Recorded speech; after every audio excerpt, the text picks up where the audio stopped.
Então, isso é muito sério, né? Tem momento, tem local, a forma certa de você se comunicar. Então, às vezes você tem até o seu...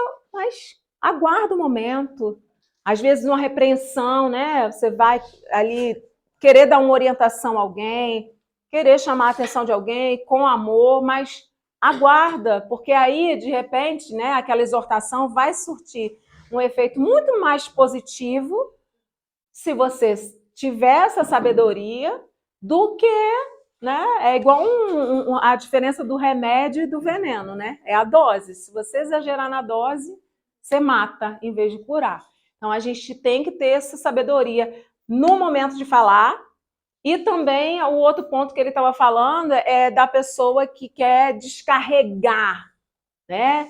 E sem se preocupar com o outro, como que o outro vai receber aquilo, se nem dando a oportunidade do outro falar, né? Aquela, não, eu quero falar e eu vou me comunicar e vou falar mesmo.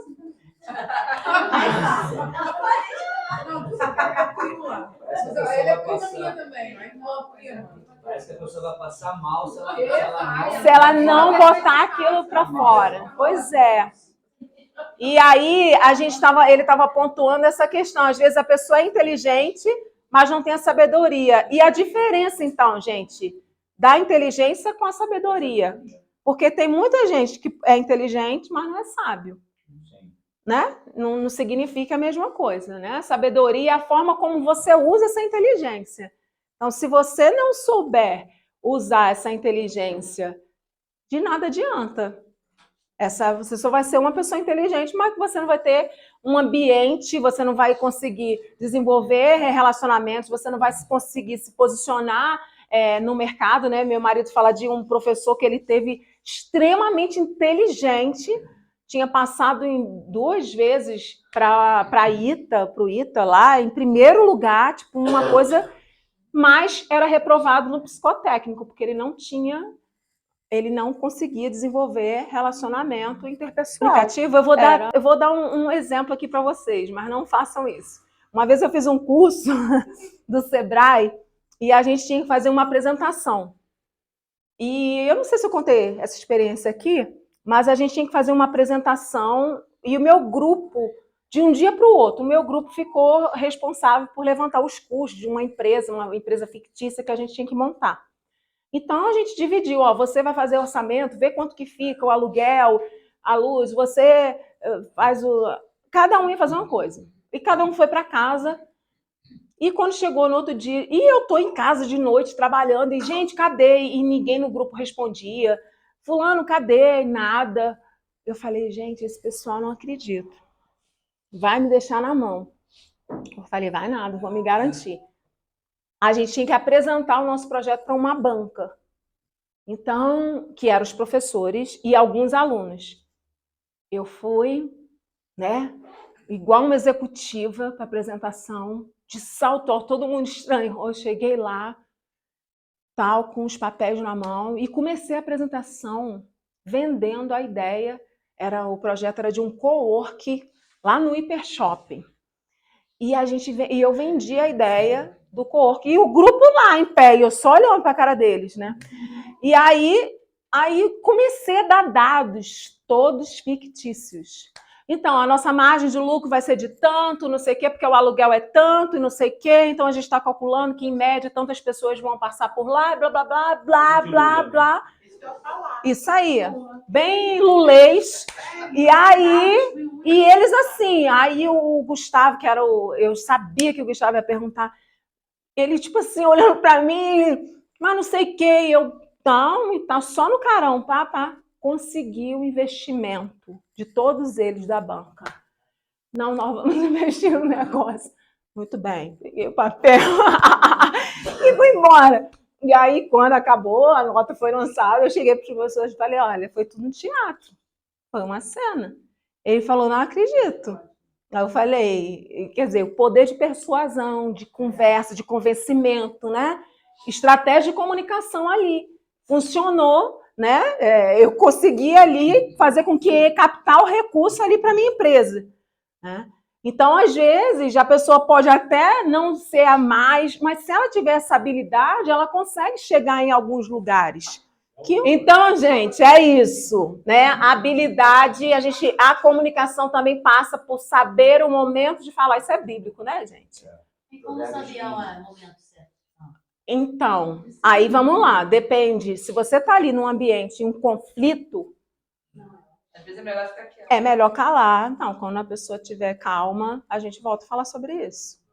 Porque nesse momento, eu e você, esse autocontrole, essa conversa não vai funcionar, não vai sair bem. Eu vou dar uma volta e depois a gente conversa quando a gente estiver mais... E funciona, porque aí você traz, bota a adrenalina para baixo e aí você começa a trabalhar com a razão. Porque senão, se você for só na emoção, tu fala o que não deve, que, né? E fala e depois, né? Para catar, é igual dizem que é como um travesseiro de penas lançado no ar. Depois, para você pegar, recolher as penas todas que você falou, meu filho, tu não vai conseguir. Pessoas têm um ditado que diz que Umas se a por lá. pessoa souber o valor das palavras, ela valorizaria mais o silêncio. Muito bom isso. Né? A Bíblia vai falar o quê? Que a morte e a vida estão no poder da língua, né? Da fala. Então, você, com uma palavra, você mata. Uma frase que fala assim: sejamos senhores da nossa boca para não sermos escravos das nossas palavras. Uau, muito bem. Agora, Eveline, isso é bom ou é ruim? Porque, assim, quando você vai para a Bíblia, o Antigo Testamento, os profetas, eles não carregavam apenas uma mensagem falada. Todos os profetas carregavam uma mensagem no seu estilo de vida. Exemplo, profeta que andou nu para mostrar para o povo que eles estavam descobertos de Deus. Teve profeta que casou com uma prostituta para mostrar que o povo era prostituto, um povo que traía a Deus o tempo todo. Então, cada profeta do Antigo Testamento, eles não carregavam só uma mensagem falada, eles carregavam uma mensagem que eles viviam aquilo num processo de ter que passar por algumas coisas para mostrar para o povo não só uma mensagem, mas algo que eles viviam. Deus fazia o cara casar com a prostituta, a mulher ia lá, se prostituía, e aí, Senhor? Recebe ela de volta, porque é assim que o povo vive. Isso é muito forte, né? É viver o que você prega, né? Ontem até compartilhei sobre isso, que às vezes Deus não vai nos poupar de passar por situações, porque aquelas situações fazem parte do propósito dele para nossas vidas, para o nosso chamado, para a gente ter autoridade naquilo que a gente está falando. Então, muitas vezes a gente vive, né, situações onde a gente fala assim, por quê, né? Para quê? Mas porque Deus está nos aperfeiçoando, nos moldando, às vezes para que ali na frente a gente seja um instrumento para alguém que vai precisar daquilo. Você não está entendendo ali naquele momento, mas a sua vida está pregando para alguém. A forma como você lidou com aquela situação, a forma como você reagiu àquela situação, né? Isso também prega, né? A gente tem que ter essa sabedoria de, às vezes, a gente não vai falar, vai ser o silêncio, né? Hoje até compartilhei no devocional sobre isso, né? Sobre você saber, né, o tempo de falar e o tempo de calar, e o tempo de esperar que Deus que vai guerrear a sua guerra. Né? Fica só na posição. Tem hora que Deus vai dizer, só fica na posição. Foi até essa palavra, né, lá de 2 Crônicas, que nessa peleja quem vai pelejar sou eu que vou adiante. Então, às vezes, é só você se posicionar. Não, vou ficar aqui quietinha, na minha e tal. Agora, tem gente entrando em briga, entrando em guerra, entrando em discussão que Deus não pediu para entrar. E aí, depois, fica em maus lençóis. Jesus vem aqui. Poxa, você não me consultou antes, né? E agora quer ajuda. Então, às vezes, né, o silêncio, né? Quantas vezes, né, a gente... É muito mais fácil a gente se arrepender de ter falado do que ter calado. Quantas vezes? Eu não lembro assim, poxa, é lógico que depois você... Eu podia ter dito isso na hora, né? Não falei. Agora eu tô com a frase todinha que eu queria ter dito. Volta aqui, que agora eu já sei a resposta que eu vou dar, né? E aí você fica, puxa, que resposta boa que agora vai dormir pensando, aí formula todo o diálogo de novo. Mas, né, quantas vezes, na maioria das vezes, a gente para e pensa assim, que bom que eu não fui precipitada, que bom que eu não, né, falei demais, que não era bem aquilo que eu estava pensando, não era isso, não era bem isso, né? Olha, engraçado, quando eu era menina, a minha mãe era uma pessoa totalmente diferente dela. Ela era calma, tranquila, e ela sofria muita coisa calada. E ela vivia, tanto é que ela morreu bem cedo, com 58 anos, ela teve um AVC. Ela guardava muitas coisas, ela não falava, ela não discutia, tu não via ela discutir. E ela fala, eu crescia achando que o certo era falar, explodir. O médico dela falava, dona Linda, a senhora tem, quando alguém aborrecer a senhora, pega o negócio, taca na parede, taca. A senhora tem que soltar aquilo, senão a senhora vai acabar morrendo, a senhora vai ficar segurando.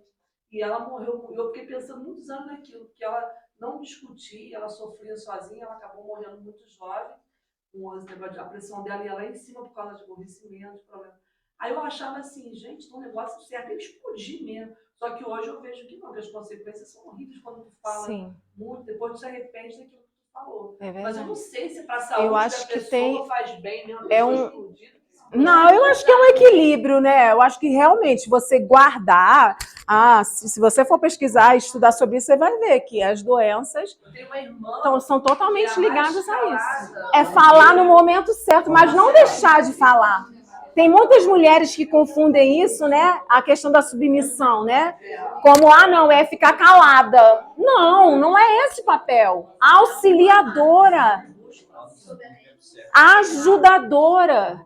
Idônea, no mesmo patamar. Imagina um chefe renomado, ele vai contratar um ajudante que não entende nada, não, melhor ajudante. Então, aquele cara está apto para dizer para ele, não, mas você não acha que a gente podia fazer assim? É essa função. Então, ela tem habilidade, sim, de falar e opinar, lógico, com sabedoria. Então, eu acho que é o equilíbrio, é falar sim. Não, tem que falar, gente. Só que no momento certo. Por quê? Quando você estoura, vamos usar uma expressão até meio... mas quando você vomita, vem o alimento e vem o ácido junto. Vem o suco gástrico. Vem até o que não deve. Né? Por quê? Porque aí já veio tudo. Aí depois você arrepende? Aí, às vezes, não tem como reparar o dano causado. Então, se você fala, não, tudo bem, vamos conversar. Não, agora eu tô nervosa. Você se conhece, você sabe que se você for falar naquela hora, a comunicação não vai funcionar. Não, lembra do início? Qual é o objetivo dessa comunicação? Meu objetivo é isso. É o próximo slide. Não esqueçam, você é 100% responsável por sua comunicação, ser falha ou bem-sucedida. A responsabilidade é sua, em quem quer comunicar, não no outro.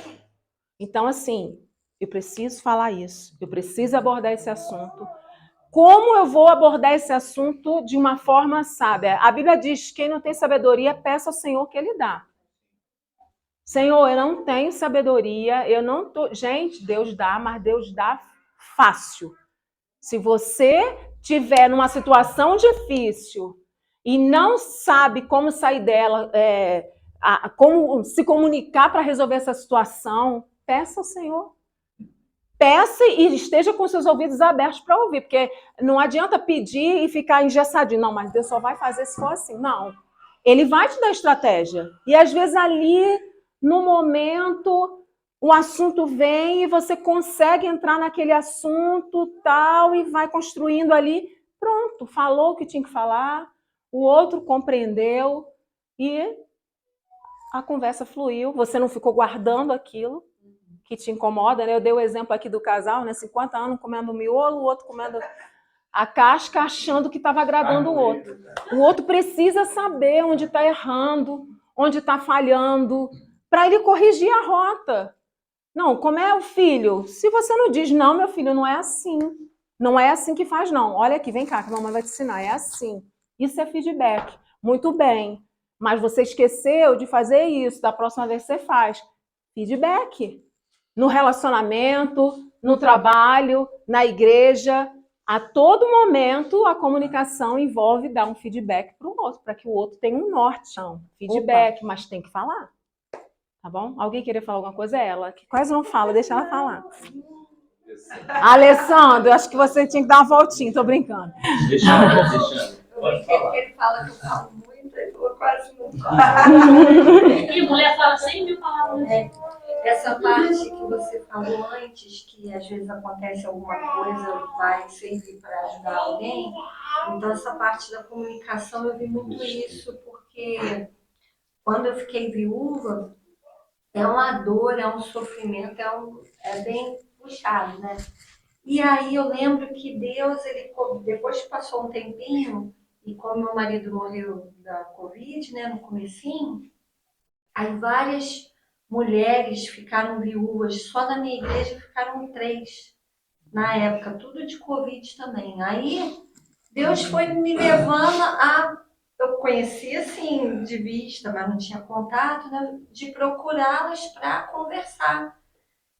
E aí era algo impressionante, porque quem não passa por isso, a pessoa, não, eu imagino como seja, mas não sabe como que é realmente. Agora, quem já passou, então quando a gente conversava, eu falava assim, ó, pode me ligar de madrugada, pode me ligar. Esse aqui ficava com a preocupação, porque ele falou assim, mãe, isso não vai fazer bem para a senhora não, porque a senhora vai voltar tudo de novo. Não, eu vou dar conta. E aí eu sei que foram tantas, teve lá no Rio também, viúva no Rio de Janeiro, teve em outros lugares. E aí Eu achei que era marido, então. Achei que eram casados. Não, e aí eu lembro Ai. que eu falava com elas e era impressionante. Elas, é isso aí que eu tô sentindo. Sim. É isso mesmo. E eu lembro muito que eu falava assim, ó, olha pra mim que você vai ficar bem. Olha pra mim. Ai, que lindo isso. Que fazer a minha vida. Então, às vezes era de madrugada, ficava, a pessoa chorava, eu pensava, gente, eu passei isso tudo já. Eu já sei como é que é. Então, então essa coisa da comunicação, a gente vê muito Deus usando. Porque se fosse, os meus filhos não entendem. Minha irmã, não sei o que, não entende. Aí você entende, fala, porque eu já andei nesse caminho aí, né, filho? Então, Que lindo isso. Você pega aquela, se Deus, igual você falou, se acontece com a gente, realmente é para pegar aquilo, porque as pessoas É um propósito, né? Então tem um propósito. Sim. Então, Sim. E muito interessante isso, né? Duas coisas que eu acho interessante na fala. Qual é o seu nome? Alexandra. Na fala da Alexandra, primeiro, não reclame do momento que você está passando, né? Porque a Bíblia nos assegura, em Romanos 8:28, né? Todas as coisas vão contribuir para o nosso bem. Mesmo que não faça sentido, mesmo que seja doloroso, mesmo que a gente não entenda por que está passando. Mas Deus sabe. E Ele não falha. Ele não errou o plano. Não foi um acidente na trajetória de Deus. Já estava nos planos dele. E porque Ele sabia que a gente ia dar conta.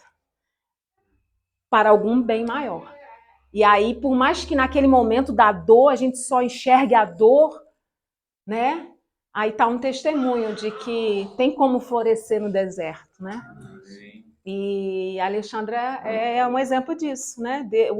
Ela podia ter usado essa dor para se fechar, Aitofel da vida, se indignar, adoecer e pronto, morrer junto, acabou a minha vida também. Mas não, ela reconheceu e viu nisso uma oportunidade de ser canal de bênção para a vida de outras pessoas. E outra coisa... Caçadora de viúva.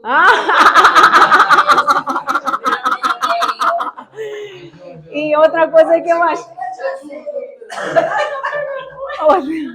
Não, e ela tá falando e eu já tô aqui. Gente, que bonito isso. Deixa eu ver uma viúva para indicar para ela. Outra coisa, Alexandra, que você falou que eu achei interessante, olha para mim.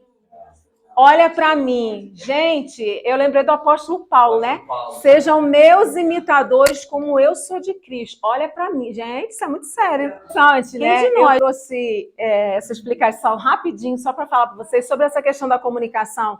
Eu falei que tem gente que gosta de se comunicar tocando, né? Eu sou uma pessoa, então a gente tem que se policiar nesse sentido, porque às vezes o que você está achando, né? Eu até passei aquele videozinho aqui, né, da plantinha.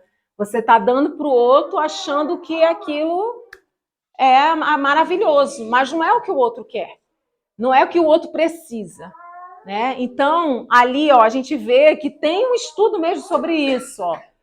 45 centímetros só se aproxima quem é muito íntimo, entendeu? Ali, ó, 1,2 metros, pessoal, entendeu? Ali 3,6, aí já é o público geral. Então, gente, só se aproxime bem pertinho assim, de acordo com o nível da intimidade. Aí tá falando ali desse conceito, né, do espaço pessoal, tal, e que é como se fosse uma bolha invisível que as pessoas se sentem invadidas se alguém ultrapassa essa linha, né? E quando a pessoa quer, ela fura essa bolha e traz o outro para si. E aí eu trouxe um trechinho desse livro, né, que cita nesse livro, as primeiras impressões ditam o tom para o sucesso mais do que classe social, credencial, educação ou quanto você pagou pelo almoço. Bom, esse aqui é um estudo sobre a primeira impressão, muito conhecido. Foi feito por um psicólogo norte-americano, Albert Mehrabian, e ele é usado para analisar essa questão da primeira impressão. E esse estudo diz que em 30 segundos as pessoas criam uma... Isso é para filmar a tela? Em 30 segundos a pessoa cria uma impressão de você antes de você falar. Então, essa primeira impressão, ela se dá 55% no visual. Então, a pessoa olha, já faz um raio-x, ela gosta de amarelo, ela gosta disso, ela tal, ela tem um estilo assim, a outra tem assim, ela é mais assim, ela tem cara mais séria, mais fechada, aquela já é mais... Você já traça um perfil da pessoa, né? 38% não verbal, justamente, do comportamento, o jeito de como se expressa, as mãos, as feições, e apenas 7% no verbal. O que isso significa? Que antes de você abrir a boca, você já causou ali uma impressão. E eu gosto de uma frase que diz que nem sempre a gente tem uma segunda chance de causar a primeira impressão. Né? Às vezes a gente tem, mas às vezes não. Então, sobre isso é importante porque a imagem pessoal comunica muito. E eu gosto de falar sobre isso, né? Porque muita gente não se dá conta de que essa é uma ferramenta poderosíssima de comunicação, né? Eu fiz até curso de consultoria de imagem e a gente estuda muito sobre isso. Qual imagem que você quer passar? Porque a imagem, ela vai comunicar. E essa comunicação, por que eu trouxe esse tema? Porque se você não tiver alinhado o seu discurso também com a sua imagem, e ainda mais se falando de comunicação do evangelho, comunicação da palavra, comunicação do reino,